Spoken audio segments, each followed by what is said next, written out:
Why do we have a mask on? Have a I have a cold. cold. Really? How are you? You know, Dr. Habib is always so conscious of health. And one of the things he keeps telling us is we cannot take it away and be talking about creating billions. Because we all know that if we are not healthy, all these things that we want to do would not be possible. And over time, I've spoken about water. I spoke about diet. I spoke about exercise. Today, I'm going to be talking about the baba of them all that we all know that affects practically everybody because we don't know how to manage it. We don't know how to have a discipline. A discipline means a discipline of bliss. And it is, can anybody guess what I'm going to talk about? No, I think I've spoken about sleep. I've spoken about sleep, I've spoken about water, diet, exercise. No, thank you, stress. Stress is the baba of them all. Because a lot of us, we're not even conscious that we're under stress. The fact that you live in Nigeria is stressful. It's called environmental stress.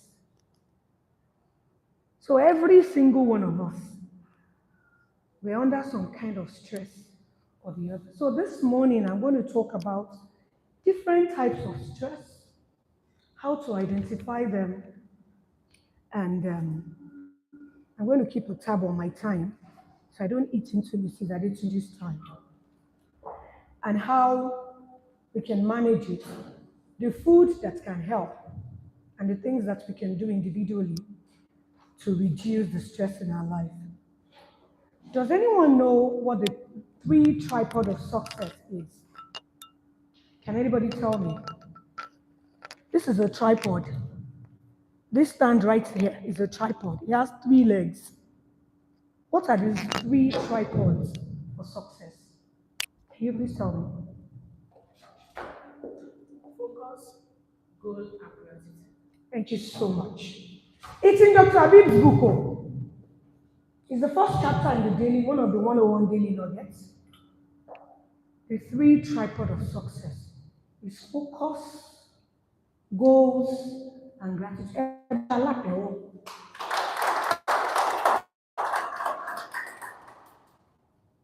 Thank you. And the reason why I asked that question is the reason why we are stressed is linked to all these three things. The first one is goals.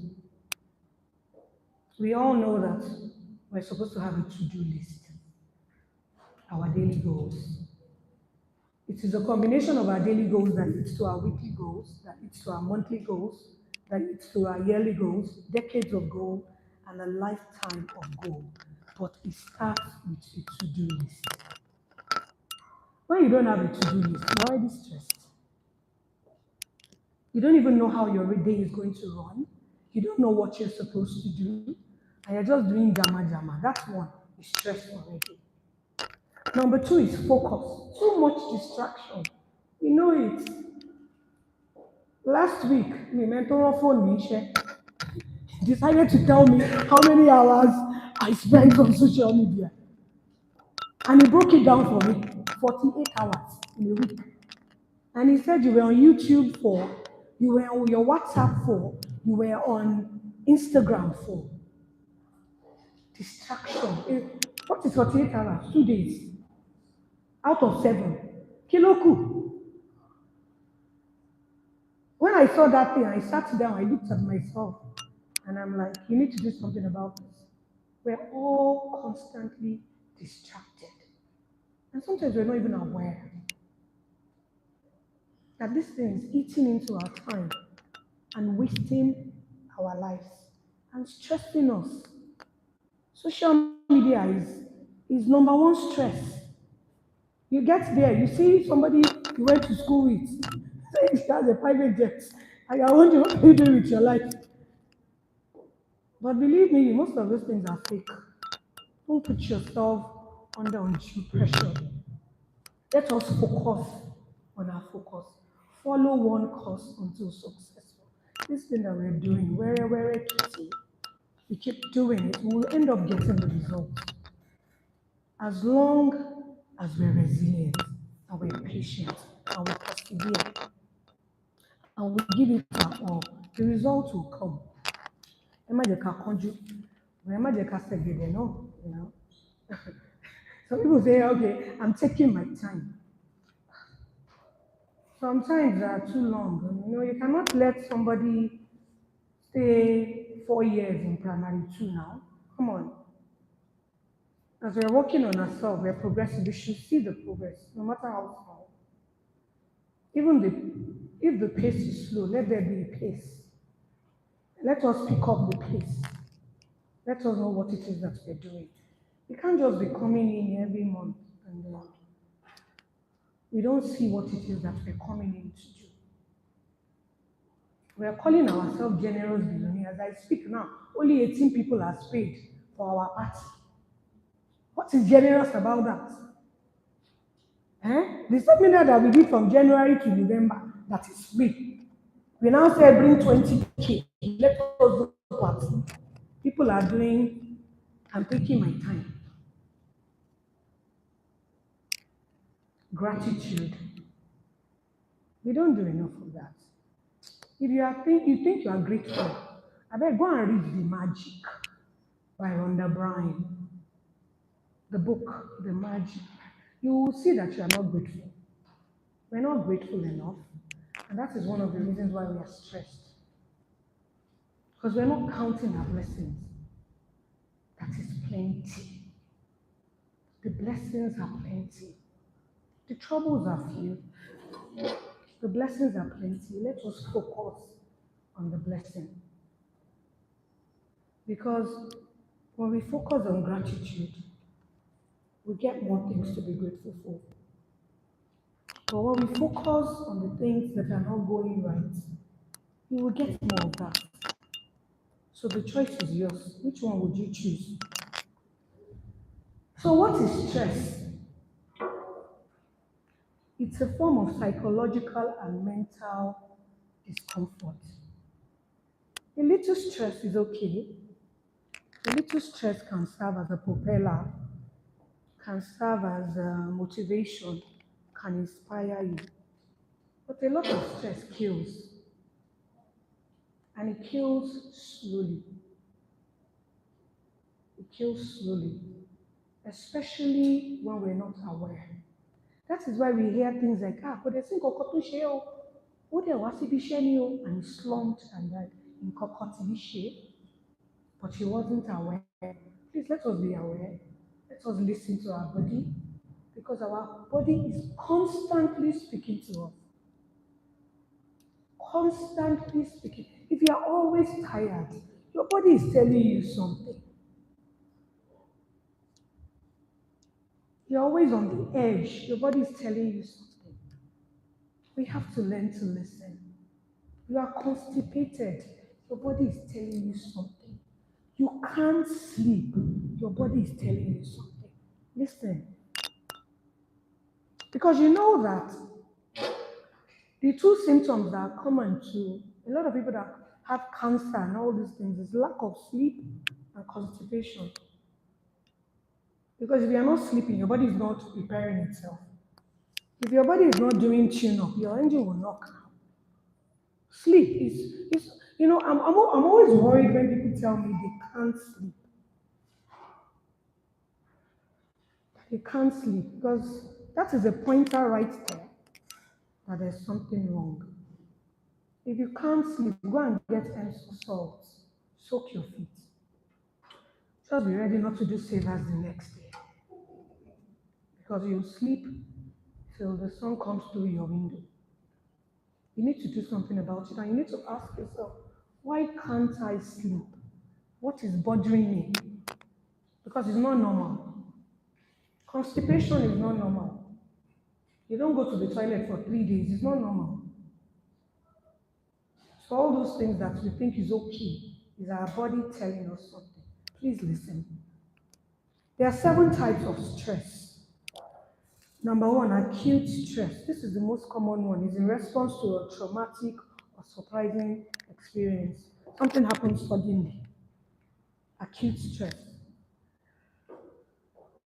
A car hits you from behind. Acute stress. A dog is barking. Acute stress. Number two, chronic stress. This stressor is prolonged and is usually related to ill health. Like you have arthritis, you have scidal pain, you have something that is just continuous. That's chronic stress. There's episodic stress. This one is short term and is due to a chaotic lifestyle.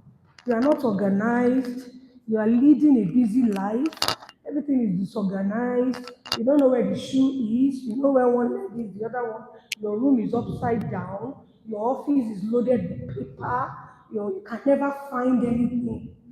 Chaotic stress. I for what fun? Because we can all be organized. Number four, emotional stress. Àwọn obìnrin ló máa ń lélẹ́yìí jù.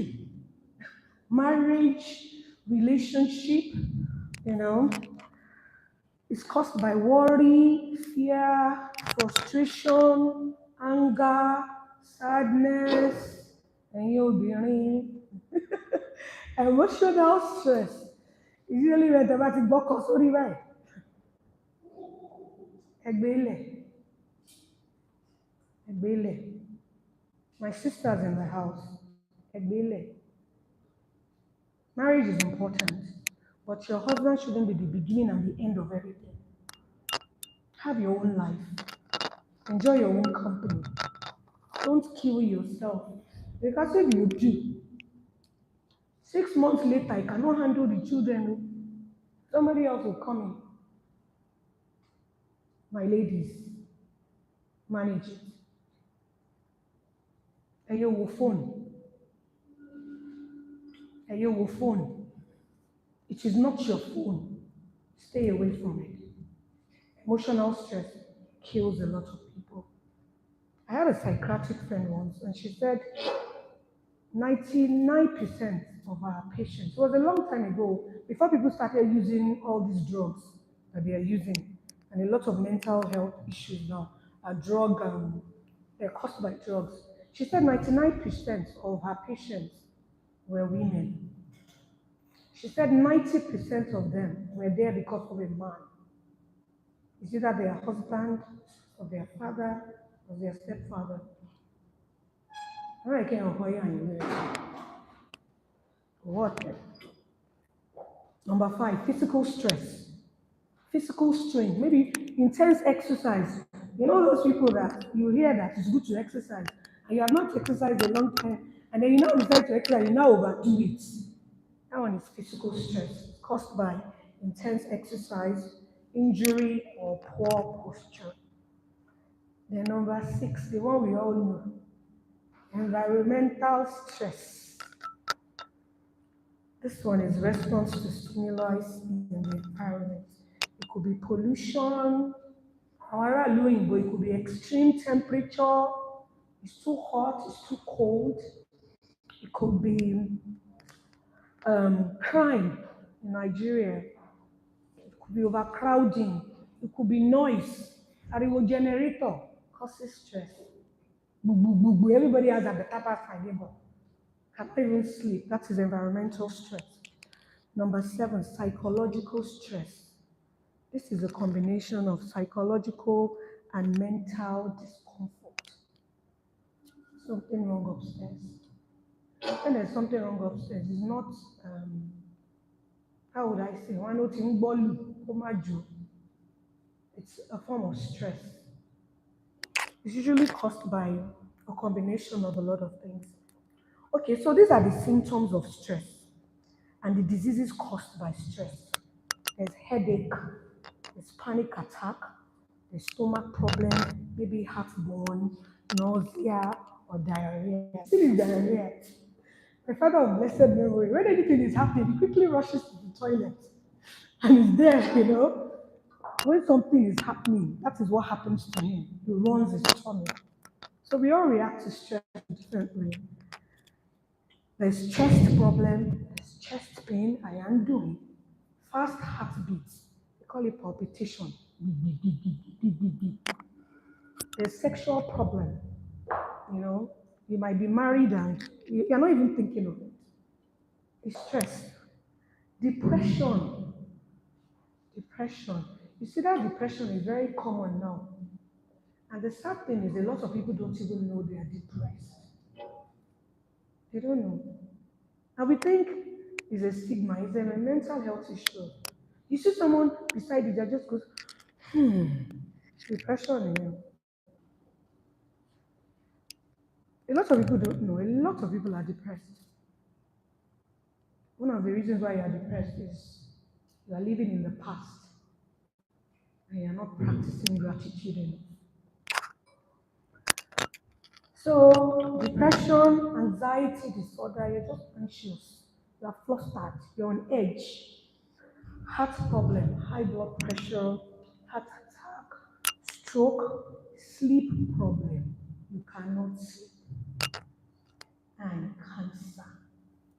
Cancer. You know that cancer has been linked to stress and diet. Stress, emotional stress, unforgiveness, ill will, jealousy, envy, all those things. That's why we have a larger percentage of women having cancer. Food that reduces stress.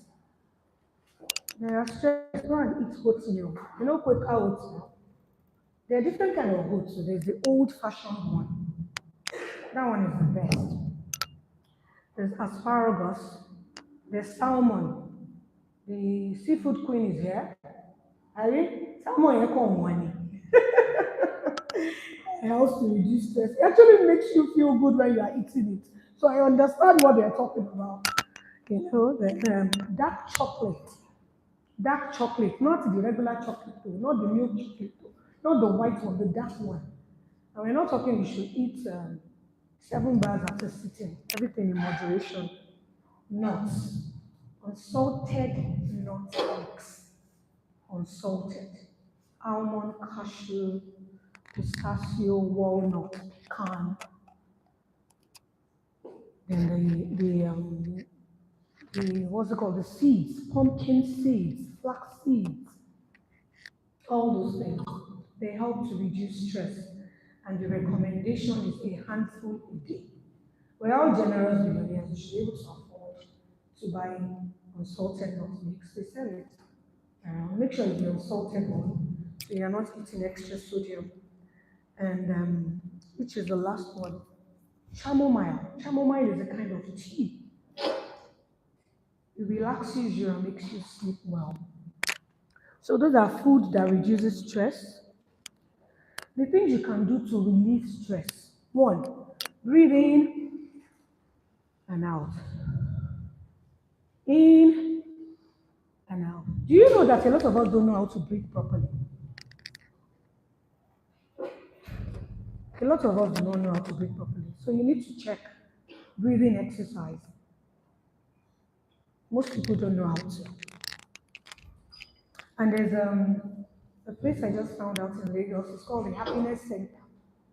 You go there, they diagnose you, tell you the kind of body you have, the kind of food you should be eating. They teach you how to breathe properly. There's massage, there's fluidology or whatever. There's oil treatment, all sorts of. It's good to have money because it's not cheap. I just found out about it. I just want to find out how much it's going to cost. And believe me, before the end year runs out, I'll go there. It's a lot. I would share the website with the people that are interested. It's called Happiness Center. It's by Indian people. Um, So breathe in, breathe out. Solitude. Practice solitude. Shut out the noise. Stay off social media. Know who you are. Don't let people define you for you. Know who you are. Be authentically you. Don't pretend to be somebody else. Stop comparing yourself to others. It's an insult to yourself when you do that because there's absolutely no one like you. Absolutely not. That fingerprint that only you get in the whole world. So stop comparing. Be authentically you. Do things that gives you joy. When you want to go and watch movie, don't go and watch movies that will waste your time. Don't go and watch ginger. Watch comedy. Watch things that makes you laugh. You know, do things that gives you joy. If you like to dance, go dancing. Go and do karaoke. Join a dance class. You know, paint if you like to paint. Just do things. Carve out time to just do things that gives you joy. It's not every day you be working. Kilo day, talent share. You know, if you kaput, the family goes on, or they will cry. That day they will eat. Yes, they will eat. They will beg your wife. One day she might not eat. Next day, she eat the food. All these children that you are saying, oh my, one share, they'll be fine. So learn to take care of yourself. Self-care is so key. Do things for yourself. It's not always the family, the children, the wife, my parents all the time. Ẹ̀yin ọkùnrin, ẹ̀yin ọkùnrin, ṣe gbọ́, we'll be fine. Oh. And after a while, she will marry. Uh-huh. Ọ̀rẹ́ mi olówó. This is our generous millionaire all the way from London. Mr. Shala, welcome, sir. Enjoy your own company. Spend time with yourself. Do things you love. Delegate. Delegate. You can't do it all. My mother used to tell me that the only thing you should do is that thing that only you can do it. So ask yourself, this thing, is it only me that can do it? If the answer is no, who can do it? Give it to them. Some of you have employees, you are helping them do their job. While you are, taking up all the stress on yourself. Prioritize God. God first in all that we do. Then family. We know here in 110, the order of things. God first, family next, then career. Some men will say, I'm doing the work for the family, and then there's no time for the family. It's wrong priority. It's wrong. You don't need all that money. Your children need double the time and half the money. If you want your children to turn out right, you give them double the time, you have the money. The things I remember about my father is not the money he gave me, but the time we spent together. At the end of the day, that's all that matters.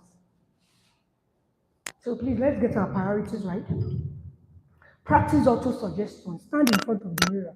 Tell yourself amazing things. Smile, smile, smile. The mirror is a multiplication chamber. Anything you tell it is coming back in multiple folds. So tell yourself what you want to hear. Practice gratitude. Don't just do it in the morning. Do it 3 times a day. You know how when you are taking malaria medication, which medication would they tell you take 3 times a day? Take gratitude 3 times a day. In the morning, midday, in the evening before you sleep. Medication, because see, medication to like count your blessings. Vacation. Vacation. Bojo Lumaro, Bojo Ko, Bojo Budo Cattle Ranch. Vacation. Take time off, please. Meditation. It helps with concentration and focus. It calms you down, it makes you sleep. Journaling. Write it down. After the day is gone, write it down. What happened today? What could I have done better? Self-care. I told you, manage stress so it doesn't affect your relationship. Serve siestas if you can. Have a well-being routine. Have things you do, you know. Maybe when you come back from work, you want to pull your windows, turn on the AC, light a candle, play meditation music, go and have your bath. Have a well-being routine, something that calms you down, that centers you. We should all know what it is for us. And make sure you have it. Carve out time for your spouse if you don't want it to affect your relationship. I'm busy, I'm busy. But if you some people, the work never stops at the office. They bring it home. You want to have a conversation there on their laptop. Eh? It's the laptop or the ball? Football. Not football. I hate it with a passion. Don't be a nag. Don't be a nag. And this is for my women, how to balance work and home. For my ladies, get all the helps you can. You don't have to do it all. You don't have to cook, clean, wash bathroom, wash clothes. You don't have to. Get all the help you can. If you can afford a cook, why not? Get lesson teacher for those children. Laundry, get a washman to do the laundry. Don't do it all. You just kill yourself. Ladies, be organized. Know where everything is for time. Stop checking phones. Nǹkan tójú ẹ bá ń wá lójú ẹ máa rí.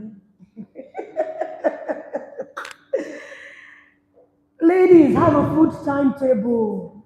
Know what you are going to cook. Thinking of kí la fẹ́ sè o, kí ló máa jẹ is stress. Follow the timetable. Let Oga know about it. Let him fall in line. Train Oga to know that what we are eating is what we are eating. You know, because men can be funny. You will cook rice, they'll say it's beans they want. If you want beans, please tell me before you leave the office. Not when you get home at 8. Oga, please cooperate. Let us all follow the food timetable. So madam is not stressed. Cook in bulk. Cook in bulk. We can cook. Don't be cooking every day. You're going to stress. Label everything, especially your freezer. You know that the ewedu is there, you're opening 7 containers. Ewedu you want to come by. Label it, get paper tape, write ewedu, write ogbono, arrange. I'm telling you the things that make my life easier. Because the time women waste in the kitchen, if we quantify it, it's half your life. Yes. So be contented. Stop comparing yourself to others. If it's Boscoma you have to wear it elegantly. Raise your head up. Don't be Balenciaga. What are all those bags? I don't know. Don't go straight it. If it's, you look at this woman looking beautiful with her cornrow. Eh? Be contented. It's not everybody that has to have straight bone. And then talk to yourself, or talk to yourself kindly. Be kind to yourself. Be kind to yourself. Give yourself a pat on the back. Know you are doing the best that you can. Don't be too hard on yourself. The world is already hard enough. Nigeria is already hard enough. Take it easy on yourself. Okay? Hang out with fire lighters and joy givers. Not vision killers like Olayinka's son told her. And firefighters. There's some people, you hang out with them and you are drained. They sap your energy. Stay away from friends like that. Friends that give you backhand compliments. You know, they say stupid things like that. You think they are joking. You don't need people like that around you. Please stay away from them. Don't be too sensitive. I'm talking about the ladies. If you always forget birthday, remind you. Men are not meant to forget to remember dates. Remind you 1 week before your birthday. It's my birthday week. Tell him what you want in advance. Don't let small things stress you. He forgot your birthday. That doesn't mean he doesn't care. He just has a lot going on in his mind. So don't be too sensitive. Don't be a nag. O gbé bàtà síbẹ̀ yẹn, o gbáṣọ síbẹ̀ yẹn, ní gbogbo ìgbà ẹjọ́, ó máa sánlé mi. Don't be a nag. Take care of yourself. Take care of yourself. Skincare, hair care, massage, fun time. So you will not be on edge. If you're always doing family and children, ara mama coin, mama kora, abimokura, and ladies, ara mama coin, because you just seem as if you never do anything for yourself.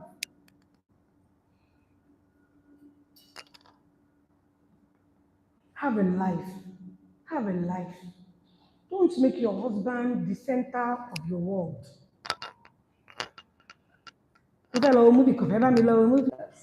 Let's imagine a successful team. The customers move on and our dream fades. That's what happens when there is no succession planning. Again, I ask, if you step away today, will your business breathe? A lot of us, if we are not in business, if we are not in our business premises, nothing will run. You have a bakery, the flour is in your office, the butter is in your office, Motimuki lole, ole ni gbogbo wọn, they will steal, and nothing is moving. It's just unfortunate that we have that mentality that ojumewo ole joju eni. But we have to learn to die while we are alive. We have to be teachers. We have to keep teaching people. They will make mistakes. That is certain. But they will get to a point that they will hardly make mistakes if you keep teaching them and you let them know that you believe in them. So for this tailor now, she has built a good brand, everything is fine, and the business is okay, but because she's ill, nothing is working. Or you can imagine if this kind of tailor has a process manual where everything is written that says when you come in the morning, these are the number of clothes you sew. On Mondays, you sew size 8. On Tuesday, you sew size 10, and everything is written down. When we are doing size 8, this is the process you have to. When you are doing luxury dress, this is the budget. Such person, even when you are going to the market to buy material, you know that, okay, I can't buy material of 100,000 naira for a budget style. Everything is detailed. So it is high time we started looking at how do I make sure that my business can run behind me. It's not usually about debt. Like Mrs. Agbaje said this morning, that stress, stress, stress. If you do everything by yourself, you will be stressed. So you need to let people know how to handle things for you.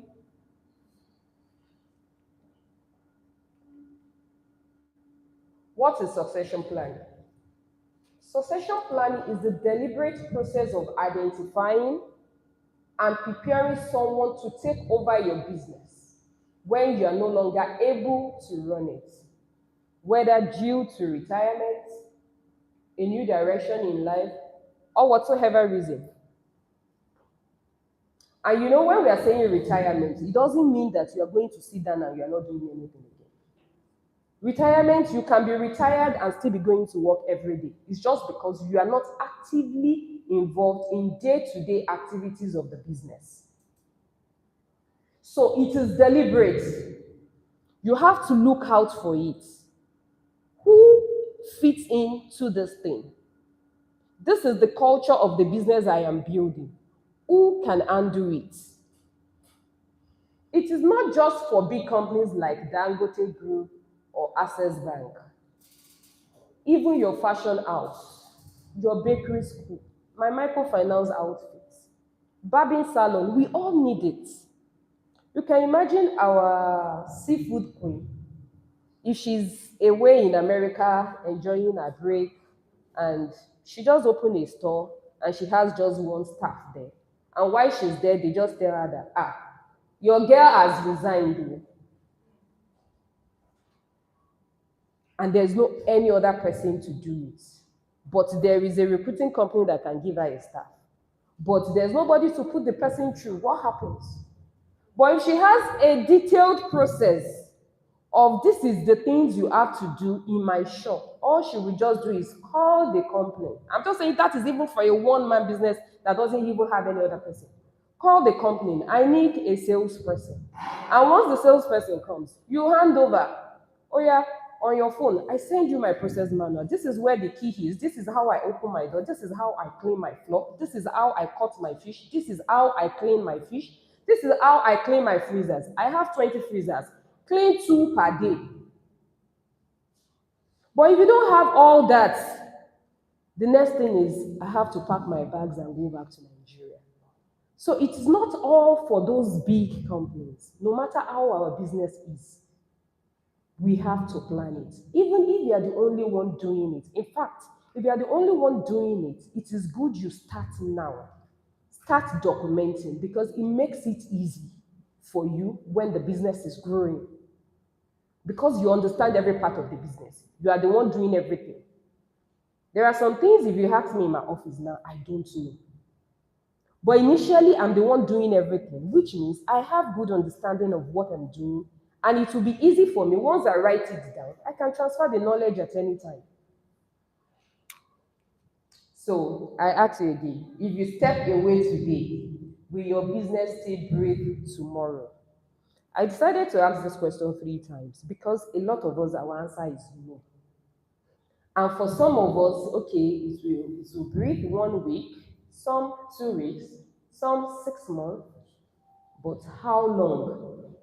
This thing should not be for 6 months, 3 months. It should be something that can run from generation to generation. And that is why succession planning is not something you do overnight. It is gradual process. If you start thinking, oh, they've taught us about succession planning and I have to sort it out this week, you will be missing it. You will be stressed. You feel like, oh, this is too much, I can't cope. But gradually over time, you will know the things you have to do. Gradually over time, you start teaching people, and before you know it, you have a lot and a lot of people that can handle the business for you. Why must we think transgenerationally? Business dies when vision dies with the founder. There is this new gym that I just joined, and before I go in the morning, I walk. So I noticed this big hospital, very big building. It's not functioning again. They have 2 standard ambulance packed in there, beautiful ones that will worth millions of naira. In fact, I don't see most hospitals using such again. There is this beautiful Benz also parked there. The number plate covered. You know that this one was bought new. Beautiful place, not functioning again for years. Everything going down in rings. And I'm like, what happened to this business? That thing really got me emotional. That what happened? Does it mean this person didn't plan ahead? Does it mean nobody was interested in the business? What happened? But whatever happened, that business was doing fine at a point. For them to have that kind of structure, for them to have that kind of cars, it was doing well at a point. So the business should not die because the owner steps aside. We are not building companies, we are building movements of value. What does that mean? Don't think I am just building a business to feed me. What value are you giving out? The amount of money you can have in life is equal to the amount of value you can give out. If you can't give value, then forget it.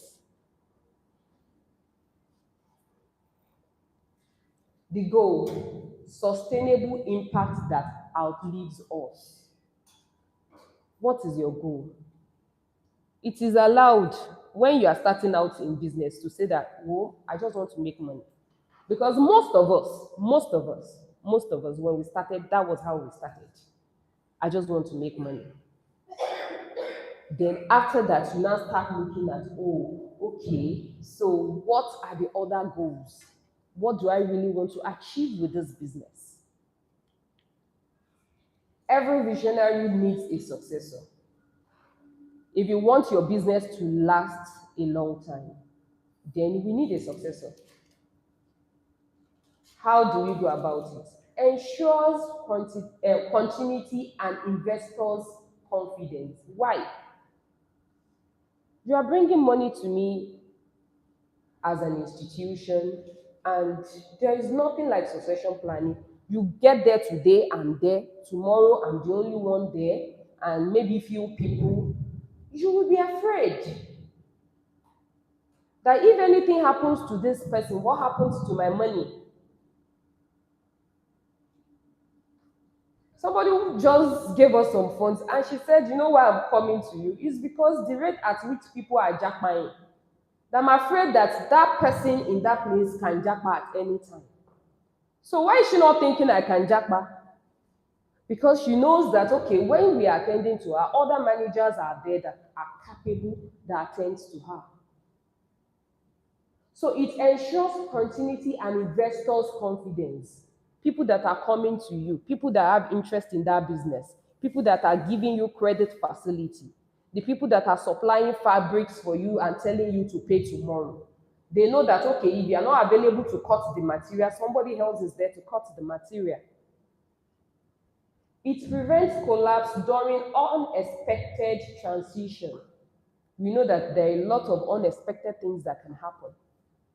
So if there's nobody to take care of it, what happens?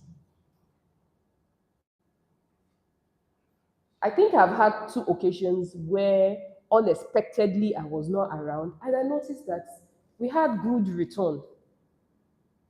The one that was so funny was April 2018.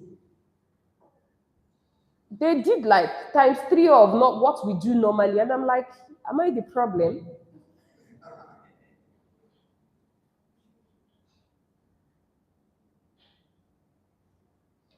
So why do we need a successor? It prevents family conflict and confusion when you are not available. A lot of time I use available because there are other things that can happen.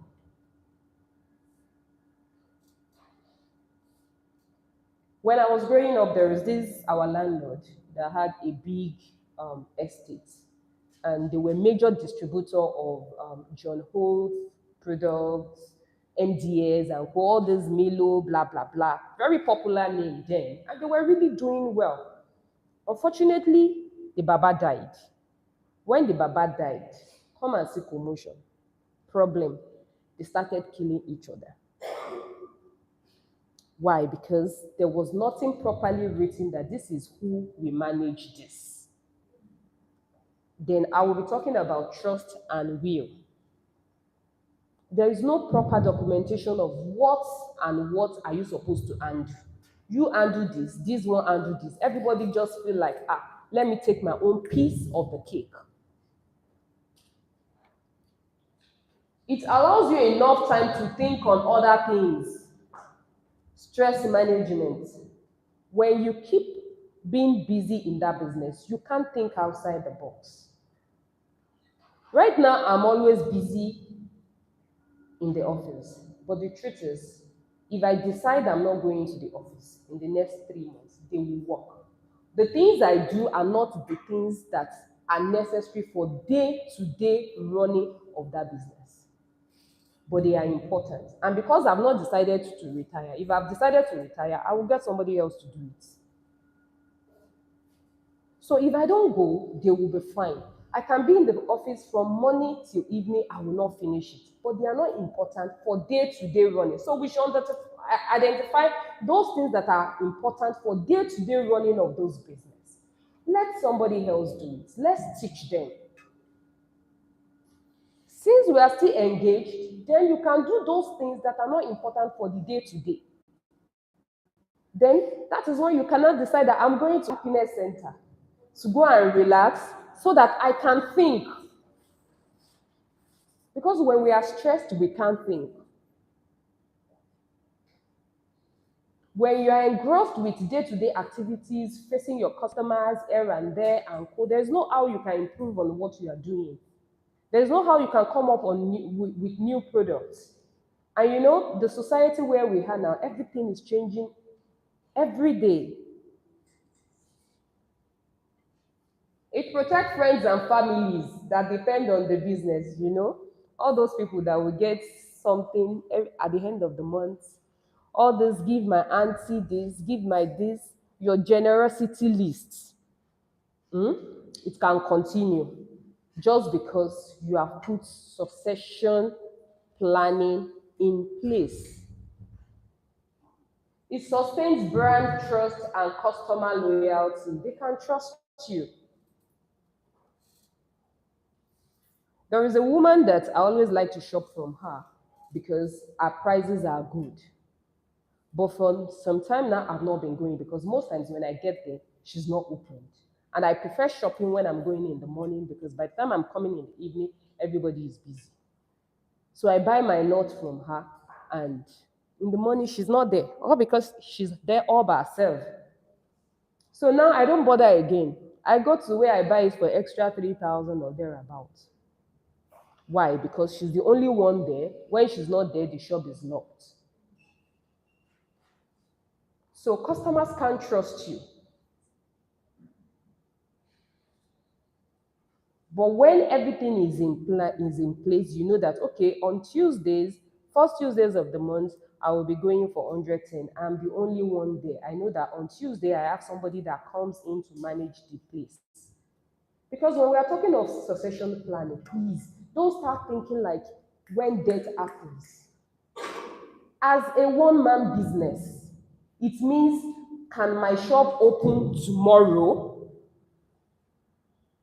It means if I have to quickly take that child to the hospital, can my store be opened? If you start thinking like, oh, it's about death, death, death, it's about when I'm old, you will not do anything. We have to start from the smallest part of the whole thing. Then it keeps leadership fresh and innovative. New idea. Because as we are getting older, the ideas get old too. There's this Yoruba adage that says that ọmọdé ò lè ní aṣọ kò lè lákìsà bí àgbà. But sometimes those rags are not useful. Yeah, they are not useful. We need, okay, please, I'll go back there. This one is talking about raising the next generations of builders. How do you do that? Who is a successor? A successor is someone who can continue your business vision and operations when you step aside. Let's pay attention here.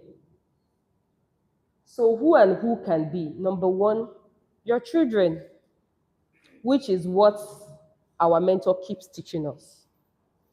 Your children, your relatives. However, be careful when you're bringing in relatives, but because we know we have that policy, you don't hire who you cannot fire. But it's not all relatives that you cannot fire. If I can fire my son, then there are some relatives you can fire. A trusted employee or manager. That is why there is this ladder. There was a time we spoke about ladder in business, organogram, showing, oh, when you come in from training, you can become this, you can become that, then you can become the manager. So train your employees and don't just employ anybody. Employ people that you know that eventually they can become my manager. Don't make mistake because I really need somebody right now and I just want to employ. There was a time I was trying to recruit, and I think we had like 13 candidates then. We just wanted one person. And everybody that came did not qualify. I was not telling Mrs. Agbaje, Are you sure we are not just going because it was myself, ourselves, and two other friends that we did the interview? And I was telling her, Mrs. Akbaji, are you sure we not just retain this person? She said no, because she doesn't fit in. If you keep her there, the person that qualifies will not come. And eventually we got one person. The last candidate that didn't come for the interview was the person that became the manager. And since that point, my mentality changed. I will not employ you because I just need somebody. Can you rise to the ladder? If there is recruitment error and I mistakenly recruit you, during your probation period, once I identify you, I let you go. And you know why it's so difficult for us to let people go at times? It's because our processes are not written down. We feel like, before I teach this person again, before I do this. But if it's written and everything is detailed, just give the person, go and read, then you monitor. It becomes easier. So a trusted employee or manager, a business partner. There is something that they say that partnership is double the stress, half the income. But you know what? There are better ways to do it. There are agreements, because some things you can't just do it all by yourself. And partnership doesn't have to be like on the same level. I may be bringing technical support while you are doing the marketing aspect of it. I may not be really good with marketing, but you are good with marketing. I may know how to produce that thing, but I don't know how to sell it. Such person can actually be a successor. And there's this one, external buyers. That one is very important, because you can imagine somebody that doesn't have a child. What happens? Will you say because I don't have a child to take over this business, the business should die? No. Or this person has a child, but the child is still very young and you are getting older. Will you now tell a 16-year-old boy to come and start managing the business? So we have to consider external buyers if need be. Or maybe there's no family member that is even interested. You have the children, they are capable, but they are doing their own thing. Because we need to understand that we should not force people. Mrs. Agbaje, thank you for my book, the Femi Otedola book. It was saying that he didn't like to go to school. He didn't want to go to school. What he wanted was just business. That was all he wanted. Now you cannot imagine a child that is saying that, okay, what I wanted is just business. And the kind of business I want is not the kind of business you are doing. He said he's grateful to his father because he allowed him to follow what he wanted. So if you own a business, a fashion house, and it's doing well, a multi-billion naira fashion house, and you're telling your child, come and take over, and that child says, I am not interested because money is involved. Come, come, come. And the child is saying, I'm not interested. Eventually, you force the child to take over, and the business stops doing well. What happens?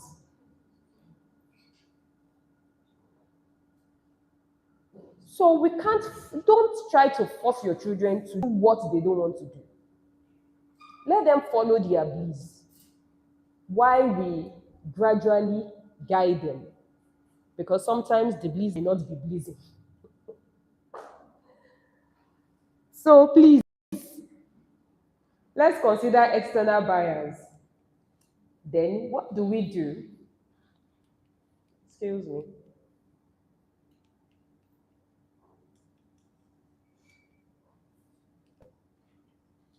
Raising the next generations of builders. The number 2 is mentor intentionally.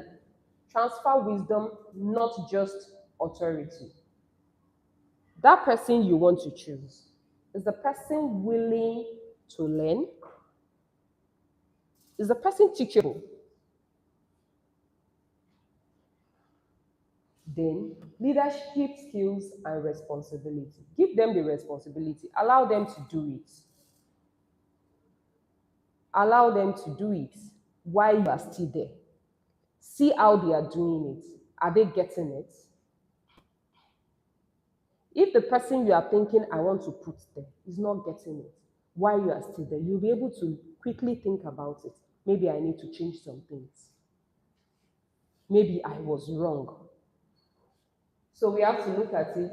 Can this person actually learn what I want the person to learn? If the person can't learn it, then move on. Look for character and train for competence. Look for character and train for competence. You can't teach people to be nice. People that are not nice are difficult to work with. Look at their character. Is this person diligent? Is this person nice? Is this person always willing to work with others? Then you cannot teach them what to do.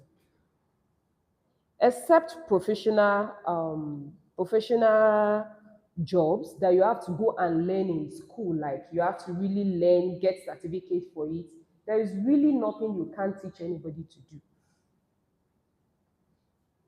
It's just like saying that, okay, I'm not a doctor, but because I'm looking for character, I now employ somebody and I'm saying I will teach you to be a doctor, to do surgery. That's criminal. But when it comes to basic stuff that people can attend to do, please look for character. Even for the professional ones, you have to look for character first. Then financial discipline. If you go and hire or make somebody that is not financially disciplined, your manager, they will squander that money. That money you have been saving, that you've not been able to spend, they will spend it. Because they didn't know the pain you went through getting that money. They will squander the money.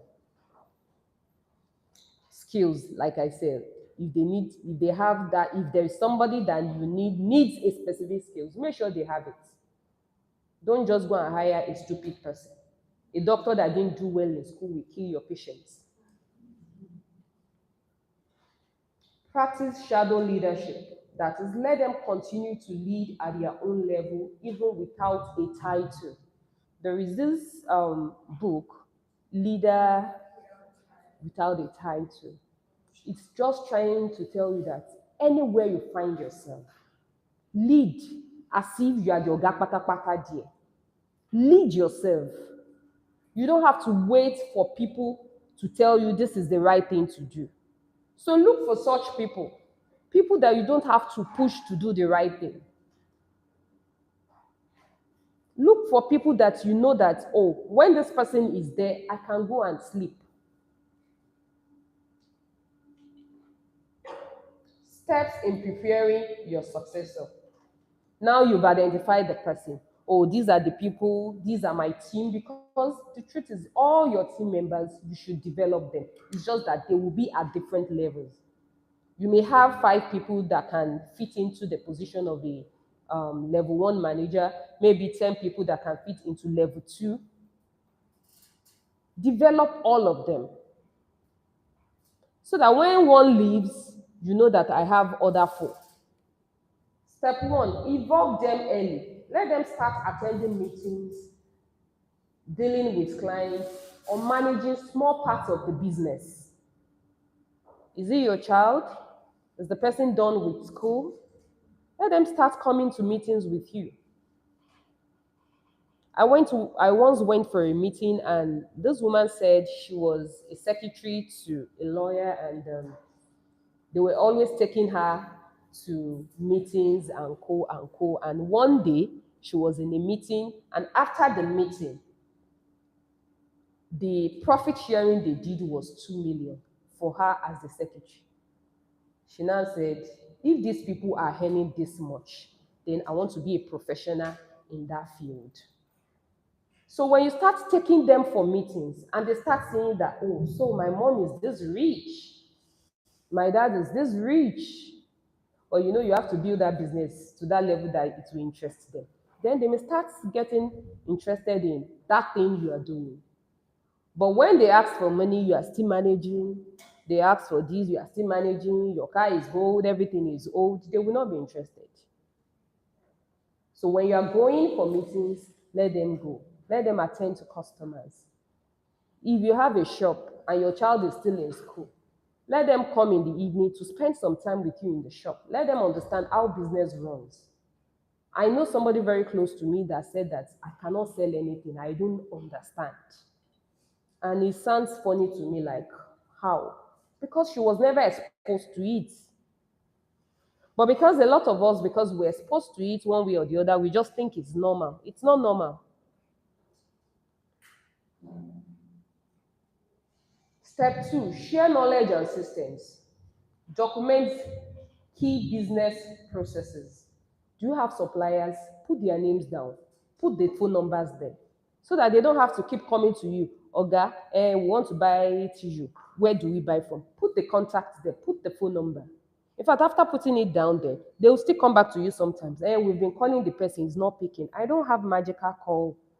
Keep calling because they will come back. And if you keep taking it, they will keep coming back to you. Before you know it, that delegation you've given to them, they will bring it back to you.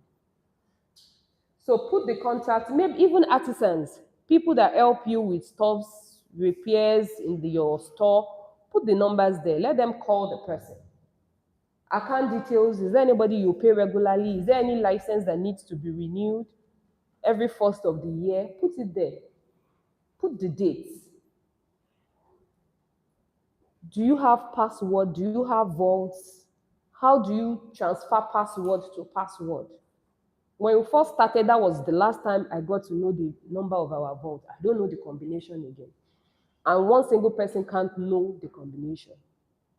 We have a process to transfer it. So have a process for those things. And if I'm not there, they don't have to tell me, oh, somebody is going, how do we transfer it? They know how to transfer it. So if you have sensitive documents like that, let it be written. How do I transfer it? Build a team, not just a person.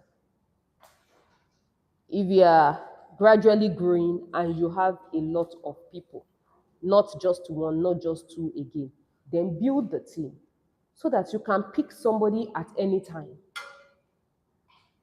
When somebody is not available, there is somebody else that can do that exactly that same thing. Last month, I was telling you about a friend that the manager left, and I was like, how will you cope? And he said, I can't even remember how many number of people he said we have, maybe six or somebody that can actually fill that position. So build a team, not just a person. Don't put all knowledge in one head. Create capable team so that the business doesn't collapse if one person leaves. It can be a disaster especially when your business is technical and that person leaves. You just find out that all customers' orders are there, nobody to do it, and it's a big problem. Create financial and legal structure. Work with a lawyer. If you need to get a lawyer, work with a lawyer because when it comes to money, people can be very funny. Register your business properly if not already registered. And you know that this business registration is very important for next year. So please register your business. Prepare a will or a trust. What is a will? A will is just something that is telling you that this is that, this goes to who, this is who handles this. And a lot of us, we don't take will serious, like, ẹni tó bá ní nǹkan ńlá ló ń ṣe, or it means that you are preparing for death. No, you are preparing for succession. And what's the difference between trust? Trust means that even while you are alive, you can say that a particular person should manage this thing for me.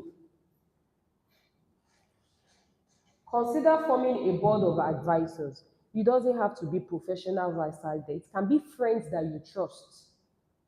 It can be even members of your staff. You can have 2, 3 people you talk from time to time.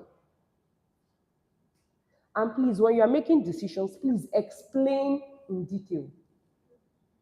Sometimes we think they understand, they don't understand. You just feel like because you've been doing it for a long time, you understand it even by seeing it.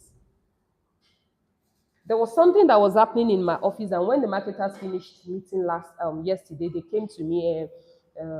We don't know how to say it, but this is the issue, blah blah blah, and they told me that okay, we want you to be doing it like this so that we can arrive at this. And I said, okay, no problem, go ahead and do it. But immediately I just thought, if I tell them to go ahead and do it, all of them will cry eventually. And I'll call them and I'll say, see, you are not seeing well. Me, I have sat down. I know that this is what is good for you. By the time I sat them down and I explained to them, they were saying thank you. So because that thing looks simple doesn't mean that they understand. Sit your staff down, especially the management team. Let them understand everything that is happening so that they can step down such information to other members. Clearly state ownership transfer procedures. So protecting the future. Okay, so let me go back to that other one now.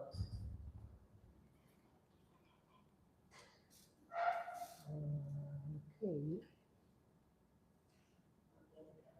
So we say your vision must outlive you. Document your why. All these things you are doing, why are you doing it? When your why is not, sorry? Yes, it's after this, right? It's after this. Oh, okay, sorry. Okay. Founders, dependents, and co is because I'm going to explain them that. That's why I jumped it. But I'm just going to explain this generational gap here. There are two parts to generational gap. One can be because that child is still young, cannot take over that business. And that is why you need an external person to take over the business. So don't think that, oh, because my child can't take over, what do I do? I can't start planning succession. No, you can. And another part of the generational gap is the idea. There was a guy that was sent to me last week so that I can help him with some things. Eventually, it was that guy that was helping. Yeah. You know, he came, and by the time we finished everything, I've sorted him out. He had to come yesterday, and we were just talking. And I was thinking, like, how are you guys thinking? The part of the business that most of us we are not thinking about, that is what they are thinking about. And you can imagine if for him, as a 23-year-old guy, thinking like that about his own business at that age, if they bring such idea to that your own business, it will thrive more. So sometimes because of the way they think is different from how as we need them. They have that wisdom. We always say that Gen Z and they are brilliant. If you see the very brilliant ones. In fact, that yesterday, the meeting was not supposed to be more than maybe 30 minutes. I have this hourglass that I use now. So I always like, okay, it's 34 minutes. Eventually, I stopped turning that glass because I learned a lot from him. So why do you need a successor? You may need a younger person to bring fresh air into that business. You've been doing the same thing, same way, same way. And guess what? Sometimes that process is outdated. But they will come and question it. My present manager, she will question you to a point that if you are not careful, you will be doubting your competence. So they will question you. So why we need succession planning is because of generational gap, to bring in fresh air into that business, to do things differently. At the point Academic Suite was not doing, they were not creating content now. I'm sure it's the younger people that are involved, not Dr. Lamtoye, that is saying that create content. So if they've been running on Dr. Lamitoye's idea, like, okay, they won't create content. All they will be doing is radio adverts. And how many people are listening to radio now? They will stick to that one. But now, when you open Instagram, academic suite will pop up. So we need them for that purpose. So I said, document your why, translate personal vision into corporate mission. What do you really want to achieve? Let it become the corporate mission. Let people believe in it. Those people that you are trying to bring on board, ask them, what is your plan in life? If their plan is not anywhere close to your own, let them go quickly. Because after building, after putting in so much effort, you just find out that they will leave you. Create a legacy playbook. That is, how do we do things here?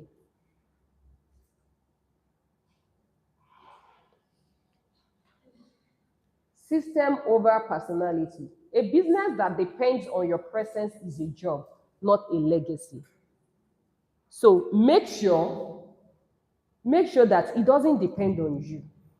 Let that business run. Ask yourself, if I don't go to the office, will my business be running? Will they prepare the pastries? There is always a way around it. It's just because we are being lazy to sit down to see how we are going to do it. And I tell myself, if we are trying to come up with a policy book, a process manual rather, if we are trying to come up with a process manual, the best people to do it for you is the people that are presently doing that job. Give it to that person. Tell the person, tell me, what are the things you do on your desk? The person lists it out. Okay, now give me detailed process that you follow to do this thing. When they give it to you, you sit down as somebody that is more knowledgeable in quotes, then refine it. Then you are done. You don't even have to be the one doing it. You may not even know how to do it. Maybe a baker. You have a baker. Tell the person, how do you bake a bread? What are the things you have to do? List it out for me. Then you will now look at it. Okay, so it says I will measure the flour. No, you can now say that measure the flour with aluminum bowl, so that they will not go and use plastic to measure when NAFDAC will come on that day. And the next person that is coming in doesn't know why it's aluminum, will stick to it. But when it says measure the flour, it is not detailed. Anybody that comes will carry cup, carry anything, measure the flour.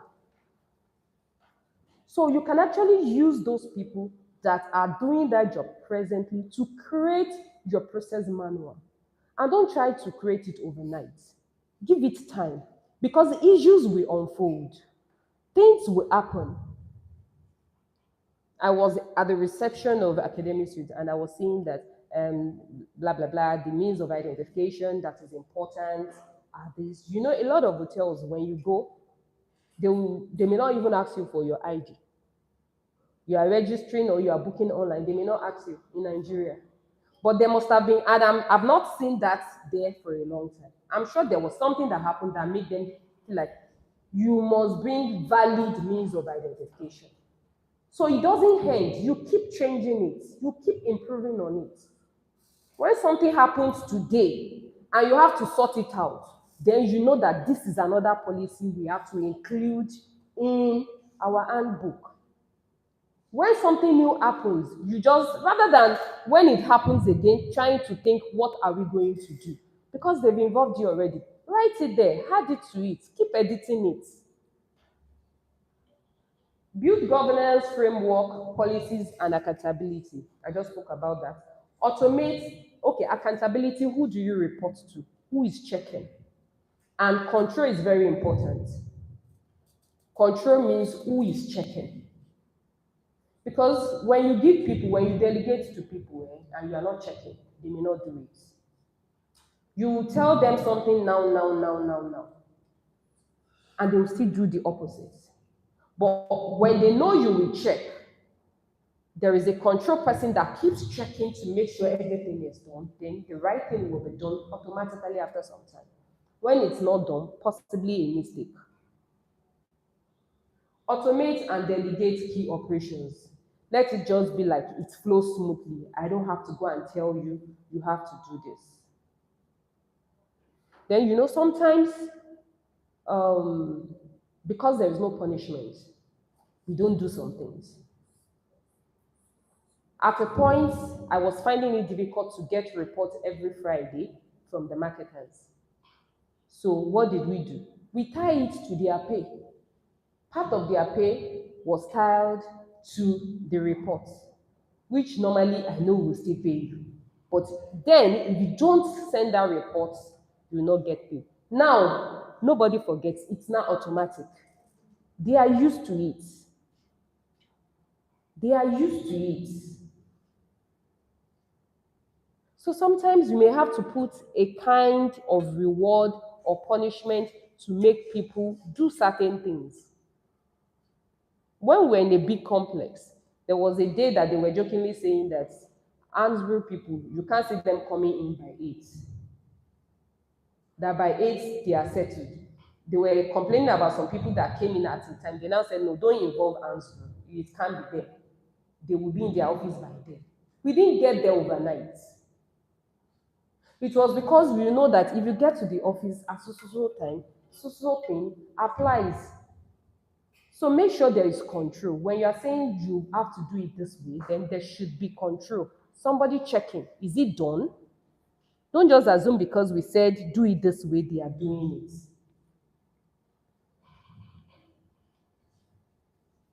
Okay, so this is where we just finished.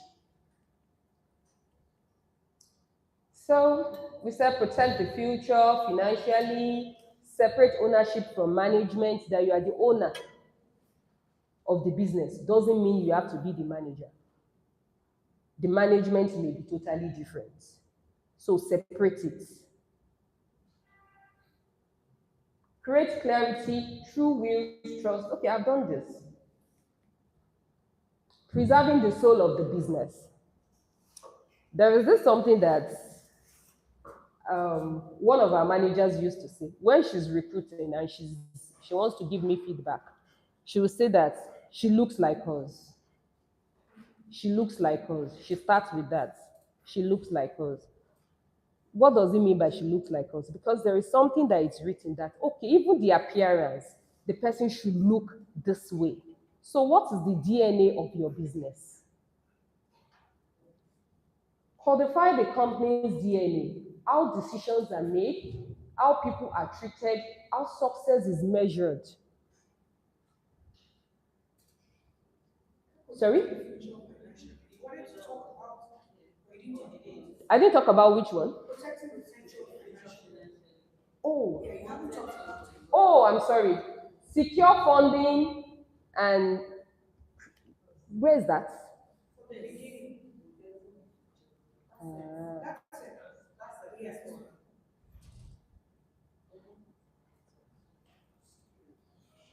oh, okay. But I've spoken about separate ownership, create clarity, true will, trust. I spoke about will, trust. Oh, okay. So the last one, secure funding and governance longevity. For governance longevity, secure funding. Something that doctors usually tell us about is sinking fund. If we are planning succession and there is no sinking fund, the business will sink. Yes, the business will sink. I've seen several times where businesses that are supposed to fail eventually bounce back because there is at least small amount of money that helped them. So your funding is very important. Any business that is not saving, it's not safe. That's the time you are making a lot of money. Please keep money aside. And I think at this time they should not be teaching any one of us about saving, saving, saving. Maybe what we'll be teaching about is the types of savings we should do. When we keep money for business, let it be kept. The first time my savings ever helped, the business savings ever helped, was when the bank, CBN, was giving loan to microfinance institutions, I think maybe 2017 or 2016. And they said the loan that they are going to give you, you must have 20% of it fixed and put a lien. So the lien means that CBN will now go to the bank, tell the bank that, okay, oh, don't have access to this fund. I don't want to give, don't give me access to this fund until CBN gives you a letter. And everybody was like, "Ah, why will I keep 20% of the money you want to give me? How much interest is it yielding? If I use that, and even the time to go and keep that money aside, like to accumulate the money." You know what? The next day, we went ahead, we put in our application, and we're the first to access the loan then as a microfinance because we were already doing it. And we even had more than what they requested for. So it was a plus for us. There was a time we had a wrong investment, and to save the business, we had to bring out the investment to pay people. Pending the time, we sort out everything we have to sort out. So you can imagine if you have, let's say you have a fabric shop or fashion shop, and something happens, that fabric of 1.5 million, your tailor just spot it anyhow. Are you going to be telling the person that, oh, I have problem with your fabric, I'm so sorry, when you know where to buy the fabric? You have to go and buy it. But when you don't have that money saved up, what happens?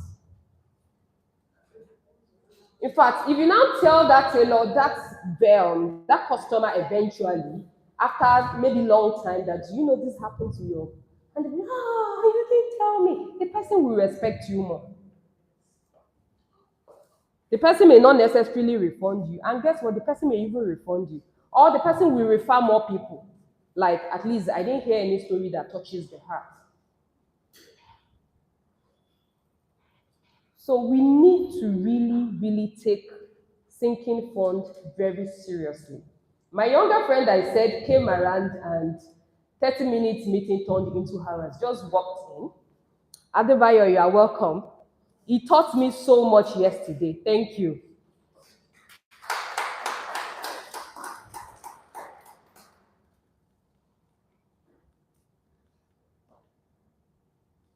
Okay. So, build governance, framework, policy. We've talked about it. Automate this. We've talked about this. Your why. We've talked about this. We've talked about this. And why every, no, we've talked about this too. Why you must think transgenerationally. We've talked about this too. Okay.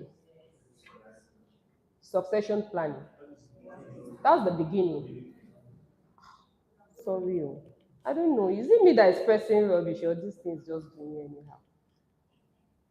Okay, we're talking about this. So we said teach values deliberately through mentorship and stories. Sorry? I've spoken about that. Codify the company's DNA. Yes. Teach values deliberately through mentorship and stories. These values, a lot of us, we have mission, we have vision, but do we have values that they know that there is nothing like this in our business or we have to do? A core member just resumed yesterday and she was telling us about herself and she was telling us that I like to read. Immediately she said she likes to read. They said, oh, you are in the right place. So what are the things you believe in? Let them know it. I've never seen my staff fighting each other, shouting, because they know that if that happens, you are going home. What are the values? What are the things that must not happen in your business?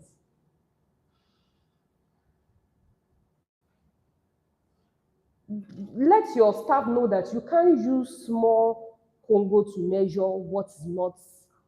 We have standard. Those little things matters, and let it be written down. and make it obvious. You know, the good thing about teaching is there are some things that maybe you are even doing and you've forgotten, or you have not even been doing. When you are teaching, you remember. When I was preparing this slide and I saw this value pin, and I'm like, oh, okay, we've always had it on our wall in our former office. But when we came, we didn't put it back there. So immediately I told them, please go and bring it out and call the person that will come and put it back where we will see it. Why is it important to see? So that everybody knows that it is important to us. And that is why your handbook is very important. Let it state those things that are important to you.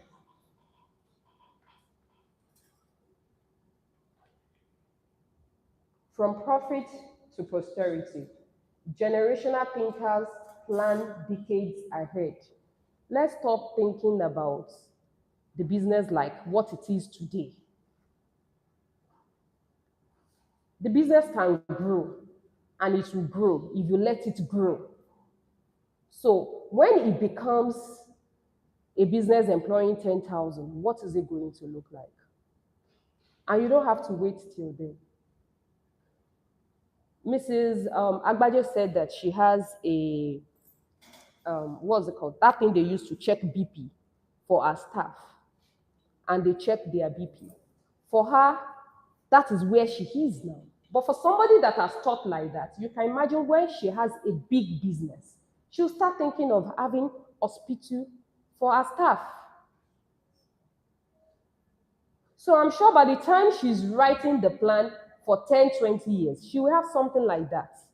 So where you are right now, look at it from where you are, then plan ahead. They invest in people, not just products. When you pay peanuts, you get monkeys. When you don't train people, they may leave. When you train them, they may leave. So why not just train them so that you can get the best out of them? Let's invest into our staff. And it doesn't have to be expensive training. We have a lot of books that they will read. And you know where people get better on their own, they put in more into the business. So when you are helping them, you are helping yourself. Prioritize governance over convenience. There is this law in one of Doctor's book that talked about path of least resistance. That is, you want to take the convenient thing. The convenient is not always the right thing. What is not convenient at times will be the best. We had to review our closing time because we wanted to follow the industry standard. We've been doing what's convenient. Like, oh, let's do this, let's do that, because it's convenient. But I told myself, if your business, you are looking at a business that will outlive you, then you should do industry standard. So look at it, the people, the big fish in the industry where you are, what are they doing right? How can you do it in your own small space? So it doesn't have to be convenient. They build for continuity, not applause. People, we just want them to see us window dressing, which is very common now. Window dressing. Everything is shiny outside. When I was coming this morning, I saw this thing that they said, CCP, FCCP, they watch you, that you promise the world, you deliver the village. We should not do that in our businesses. When you promise one, deliver two. We should not do things that people, we just want people to notice us while we are not delivering. So it should be solid. The business should be solid. If you're operating from one bedroom apartment for 10 years, be solid. Than trying to go and rent a big space that you are doing rubbish. You can operate from your house and do better than somebody that is operating in Bodija that has a good shop.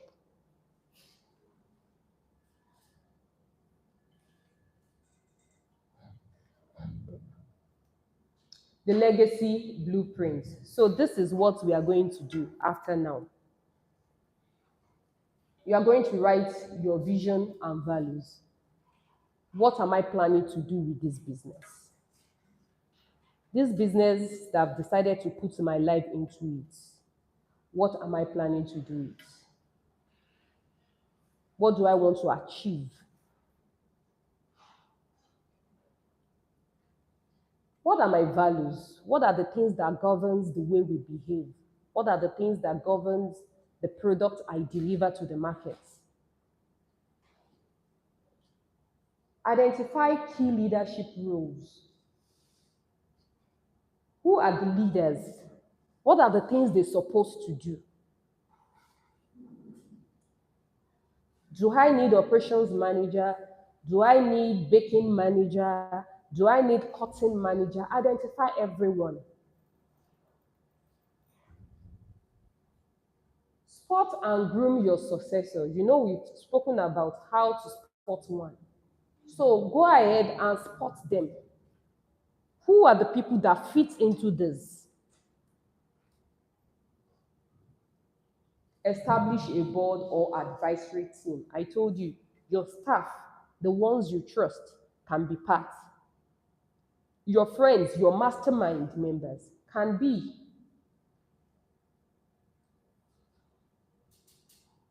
Document core systems, staff handbook. In fact, that's the least we can do for ourselves. If we don't have any, by the next meeting, I expect that we have started something where it will state the time you resume, the time you close, when you can go for leave, when you can't go for leave, you are late 1 minute, this is what happens, the type of clothes you can wear, the type of shoe you can wear. Because how you are dressed is how you will be addressed. It will detail everything. The way you can greet your customer, if he's allowed to accept thank you, kickback, if he's not allowed, put everything. Think about it. Everything you can think about your business. Everything. That is why I said it may take time. Put it there. And once you write it for once, don't just go and dump it somewhere. Put it where it's obvious so that it's easy to edit. And once you edit, send it back again. This is what we have. Call the attention. These are the things that have changed. Then the process manual. The process manual is the one that I said that the people that are doing that job presently can actually help you with it. This is how we clean glassware. You don't use water, you use paper. Because somebody is coming from his house and you think that maybe you clean your house, you should know how to clean. No, they may not know how to clean. That bathroom that you are seeing as being dirty is clean to that person because it's very clean compared to what he or she has in her house. So let it be detailed. It is when you detail it out, when you are expounding, it becomes easy. When you are opening a branch, what you just have to do is duplicate what you have. So see it that way that it's for my own convenience eventually. It may not be easy to start with, but it's for your convenience. Then the KPI document, what is expected of me to deliver? Let them know. On Mondays, you are to send FIRS report, you are to send FGN levy, you are to post this. On Tuesdays, you are to do this. Let it be well written. It may take time, there is no doubt about that, because you may not even remember ahead. It is as they are happening, you'll be writing it. But I can tell you, in 6 months, you will come up with something that you are very proud of yourself. And I'm just putting that 6 months because I believe our business is a going concern and things keep changing. Review legal and financial documents. What are those documents that you have to review? You used to have a board of director or shareholders and you are no more together and you are still holding the same documents. When the chips are down, when you need to present that document, that is when they will not tell you, no, you can't use this document. So you've registered your business long time ago. Are you doing your annual returns? Because a lot of us, we don't even know there's something called annual returns. We just feel like once I register with CAC, that's all. Please, let's ask questions. Get a lawyer friend. Talk to them. Let them advise you. Review all your documents. Then do you know, even if you have maybe the kind of business you do, you have funds. Sometimes the clauses we put in that form was there as at that time for a purpose. Now things has changed, but you've forgotten to change it. And when something happens, they will tell you, but you wrote this there. So that is part of what we are going to do. If you have those forms, if you have online pages, you have everything, go and check one by one. What do I have to review? What do I have to change to reflect my present status? It's very key we check all of them one by one. Begin mentoring and delegation. Please, don't do ojumewo ojojueni. Let people do it. Let them make mistakes. They will make mistakes. My husband has a friend that he goes there to operate for him, and he said the woman has only one doctor in a very big hospital. Why? Because they don't stay. He doesn't allow anybody to do anything. Yeah, oh, Moshe, you don't know how to do it, he will take it, he will do it by himself. Everybody doesn't know how to do anything. Down to the fact that she sterilizes by herself. She needs to pack everything. And it was like, how? There's no how such business will grow. Because she keeps saying, you don't know how to do it. And she's not teaching them. Teach them. Check, have they done it well? Let them do it again. Let them keep doing it. Create time for them to learn. It is when we create time for them to learn that they become experts in that field. But when you're doing everything by yourself, there is no how you have time to do other things.